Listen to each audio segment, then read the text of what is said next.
दाता जगत जीवन पाता। ओम जय लक्ष्मी माता परम प्रभाव प्रकाशिनी भवन की दाता। तो हेलो गाइस, जय माता दी, जय माँ लक्ष्मी। आज मेरा वैभव लक्ष्मी व्रत का उद्यापन है।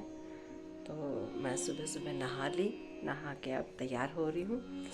ठंड बहुत लग रही है तो हीटर चला के बैठे थोड़ा सा, और कपड़े पहन रही हूँ, जर्सी वर्सी शॉल गर्म कपड़े, और थोड़ा सा मेकअप वगैरह करके अपनी मंदिर खोल के उनको सारे मंदिर की सफाई करके माता को स्नान करा के और फिर उनको विराजित करती हूँ। उसके बाद फिर पूरे दिन व्रत रख के अब देखते हैं उद्यापन कैसे होगा। माता रानी कराएंगी, तब मिलते हैं।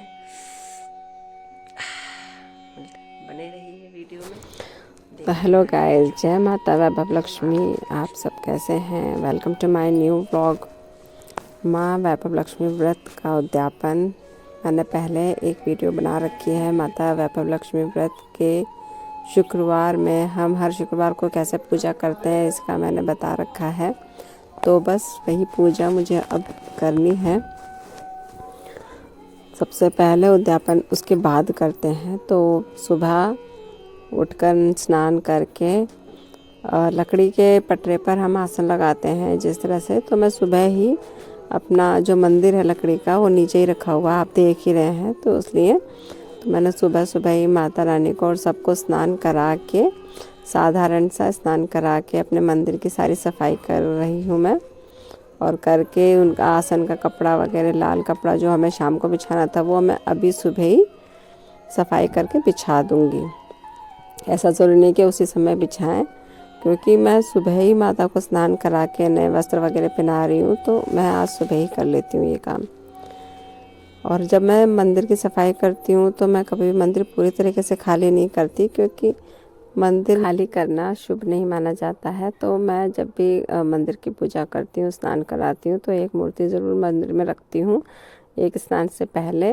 अब माता रानी को अगर मैं स्नान कराऊंगी तो इसमें से जो भी स्नान की हुई मूर्तियाँ होंगी उनमें से एक मूर्ति मैं अंदर मंदिर में पहले स्थापित कर दूंगी। तो और आज के दिन जितना चाहो आप माता रानी को, मंदिर को सजाइए फूलों से और अच्छी अच्छी चीज़ों से सजाइए। माता रानी को खुशबू लगाइए, जितना आप चाहे अपनी स्थिति के हिसाब से आप खूब अच्छी साज सज्जा कीजिए। रंगोली वगैरह बना के रखिए, या आप वो रंगोली वगैरह शाम को भी बना सकती हैं। तो अभी फ़िलहाल मैं यही बता रही हूँ कि सुबह की आप पूजा साधारण सी जो मैं करती हूँ वैसे आप साफ सफाई करके माता को स्नान करके स्थापित कर दीजिए, साधारण सी पूजा कीजिए। और ये मेरा कैमरा गिर गया है तो मैं नहीं बना पाई, तो अब मैंने स्नान करा दिया है। अब गाइस, मंदिर तैयार हो चुका है, पूजा कर ली है मैंने। तो गाइस, मैंने सुबह की स्नान करा के माता रानी को सबको आसन बिछा दिया लाल रंग का, और सबको मैंने ऑरेंज कलर के वस्त्र पहना दिए हैं। मेरे पास ऑरेंज कलर के एक जैसे सारे देवी देवताओं के वस्त्र थे, पर मैंने खुद सिल रखे हैं इसीलिए मैंने वो वस्त्र पहना दिए हैं। इससे पहले मैंने पिंक कलर के वस्त्र पहनाए थे, आपने देखा होगा पिछली वीडियो में। तो मैं घर पर ही सिलती हूँ। और आप माता रानी को लाल, हरा, गुलाबी, ऑरेंज किसी भी रंग के वस्त्र आप पहनाइए जो बहुत ज़्यादा सुंदर लगते हैं। माताओं के लिए तो आप समझ सकते हैं चटकीले रंग बहुत ही प्यारे लगते हैं। तो ये पूजा वगैरह मैंने कर ली है, बस एक फूल की कमी रह गई थी जो मैं शाम को चढ़ाती हूँ। और फूल और जो चावल का आसन वगैरह हैं ये सब मैं शाम को करूँगी। अभी फ़िलहाल मैंने साधारण सी पूजा कर ली है। पूरा दिन मैं 1 से 2 बार चाय पीती हूँ, सुबह और शाम को। और चाय पीने के बाद और बस माता रानी का नाम जाप करते रहो और बस अच्छे विचार मन में लाइए। फिर शाम के लिए मैं एक नारियल, फूल माला, धूपबत्ती, अगरबत्ती, बताशे और जो आपको खीर का भोग लगाना है उद्यापन में जो भी वो, और किताब, पुस्तक की, माता के व्रत की किताबें जितने भी आपने व्रत रखे हैं उतनी, और अधिक से अधिक ऐसे ज़रूरी नहीं कि अगर आपने 21 व्रत रखे हैं तो 21 ही चाहिए किताबें, आप 11 भी रख सकते हो, कम ज़्यादा। लेकिन यह है कि कोशिश कीजिए कि जितने व्रत रखें उतनी किताबें बांटें और उतनी स्त्रियाँ मिल जाए तो और अच्छी बात है। और आपको स्त्रियों को देने के लिए जितना मतलब श्रृंगार हो सके उतना आप श्रृंगार बांटिए। नॉर्मली ज़्यादा नहीं हो सकता तो एक छोटा सा बिंदी का पत्ता या कुछ भी आप ज़रूर रखिए। तो ये बस ये सारी चीज़ें जो आप तैयारी करके रख लीजिए। उसके बाद दक्षिणा बहुत ज़रूरी है, दक्षिणा ज़रूर रखिए, क्योंकि ऐसा है कि सारी चीज़ें हम पूरी तरह से व्यवस्थित नहीं कर पाते, कुछ न कुछ त्रुटि कमी रह ही जाती है, तो दक्षिणा उसे पूरी कर देता है। तो दक्षिणा ज़रूर रखिए आपको।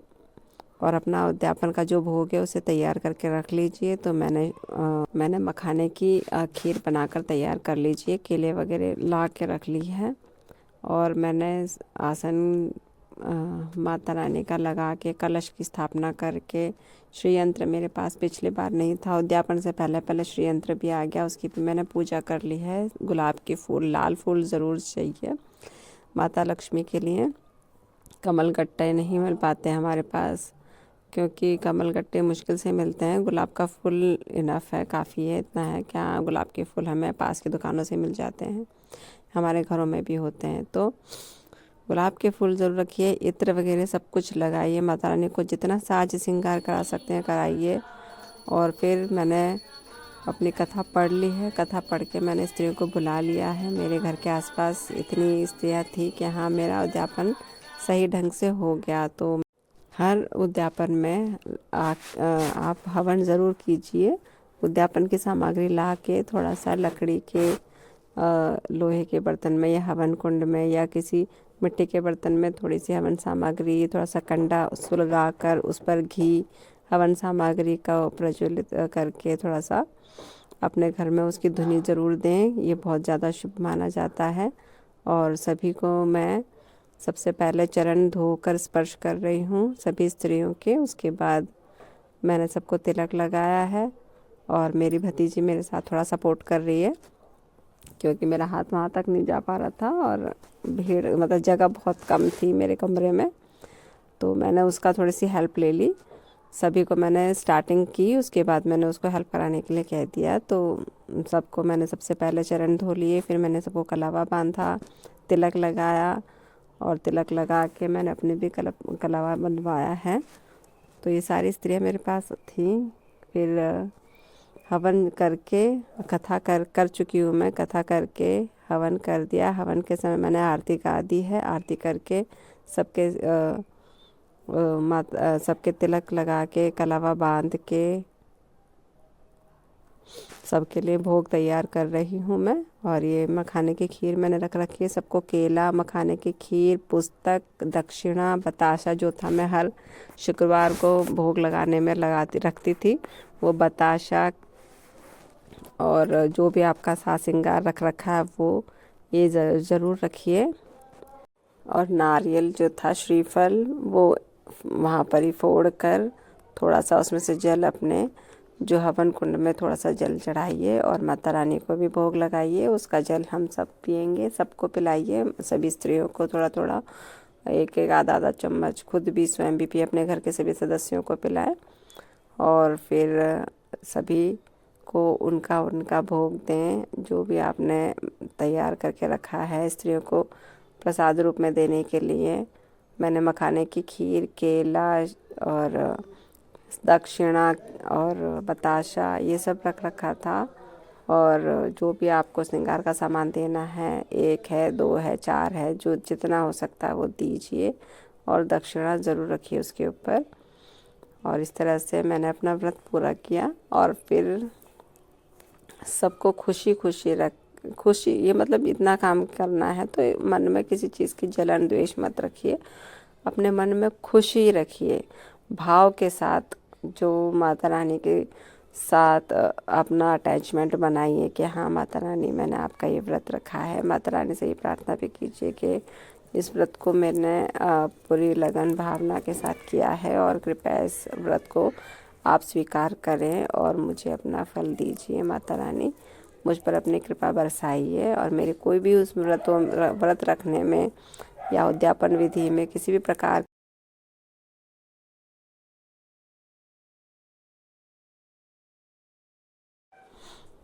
अपनी जो भी व्रत रखने में गलतियां हो गई हों उन्हें माता रानी से क्षमा ज़रूर मांगें, क्योंकि हम मानव हैं, हमें कुछ नहीं पता कि हमारी गलतियां कहाँ हो जाती हैं।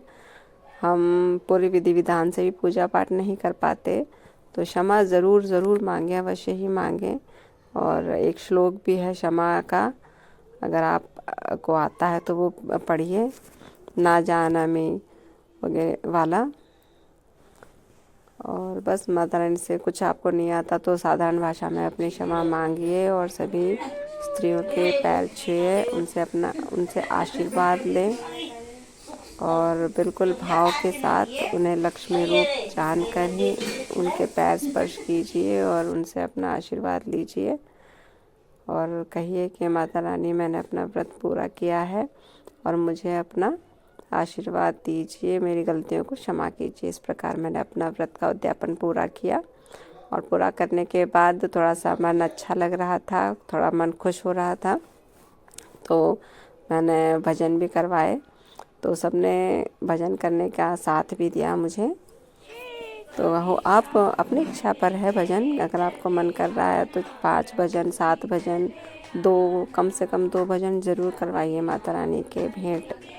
हमें माँ लक्ष्मी के नहीं आते थे भजन, तो हमने कभी राम बन के माता और चूड़ी बेचने वाला कृष्ण जी के ही गा दिए। कोई बात नहीं, भजन होते हैं, ईश्वर का नाम लेना है। पूजन करके गाय का जो भोग होता है उसे ज़रूर माता गाय को खिलाएं और अपने घर के बड़ों को, मतलब अपनी सास है या कोई, उनको भी ज़रूर दें, उनको भोग लगाएं और फिर बाद में खुद खाएं और अपना उद्यापन विधि पूरी कीजिए। अब ये तो हो गई माता रानी का व्रत, उनकी पूजा विधि तथा उनके उद्यापन पूजा विधि। अब आते हैं चमत्कार पर। माता रानी का चमत्कार तो ये है कि जब आप चाहें कि हाँ आपको माता वैभव लक्ष्मी के व्रत रखने हैं तो कभी कभी दिन हो जाते हैं और कभी कभी अचानक ही व्रत उठ भी जाते हैं और उनका उद्यापन भी हो जाता है, जिस तरह से मेरे साथ हुआ। तो वैसे तो हमारे घर की आर्थिक स्थिति इस समय ठीक ठाक नहीं है, तो ऐसे ही मन में था कि मैं वैभव लक्ष्मी माता के व्रत रखूं, लेकिन नहीं हो पा रहे थे। एक शुक्रवार गया, दूसरे शुक्रवार को, बस शुक्रवार तक नहीं पहुंचे थे, अगले दिन मैंने सोचा ये था कि चल रखूं या नहीं रखूं, बस हाँ ना हो रही थी। और फ्राइडे अगला ही दिन था और मैंने सुबह स्नान करके पूजा कर ली और संकल्प भी ले लिया 11 शुक्रवार का अचानक ही, और रखना शुरू हो गया, मेरा पता ही नहीं चला। और शुक्रवार होने के बाद ये देखिए कि पूरी सर्दी मैंने व्रत रखे, 11 शुक्रवार हुए, उसके बाद मुझे पता ही नहीं चला कि 11 कब हो गए, इतना स्पीड में हुआ और मेरा उद्यापन भी हो गया, कुछ पता ही नहीं चला मैंने कब व्रत उठाया और कब हो गए मेरे पूरे। तो बस ये माता लक्ष्मी का चमत्कार ही है कि माता अपने व्रत अपने आप ही अपने भक्तों से रखवाती है और उद्यापन भी हो जाता है। किस समय क्या काम होने हैं, कितना होना है, किस तरह से होना है, सब उन्हीं के हाथों में है। तो बस माता रानी मुझ पर कृपा रखें और आप सब पर भी माता रानी की कृपा हो। बस यही आशीर्वाद, माता रानी अपनी कृपा बरसाती रहें। जय माता दी, जय श्री गणेशाय नमः, जय माता वैभव लक्ष्मी।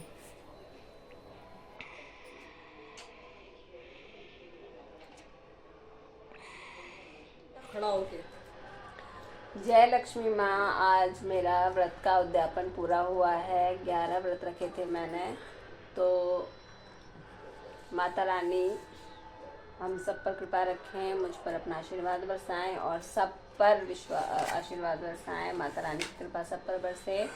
इसी शुभ कामना के साथ आज का व्लॉग यहीं समाप्त करती हूँ। और माता रानी का व्रत जैसे मैंने उद्यापन किया, आपको कैसा लगा कमेंट कीजिए, लाइक कीजिए, चैनल सब्सक्राइब कीजिए और कुछ पूछना है तो ज़रूर कमेंट कीजिए। तो बाय, जय माता वैभव लक्ष्मी, जय माता रानी।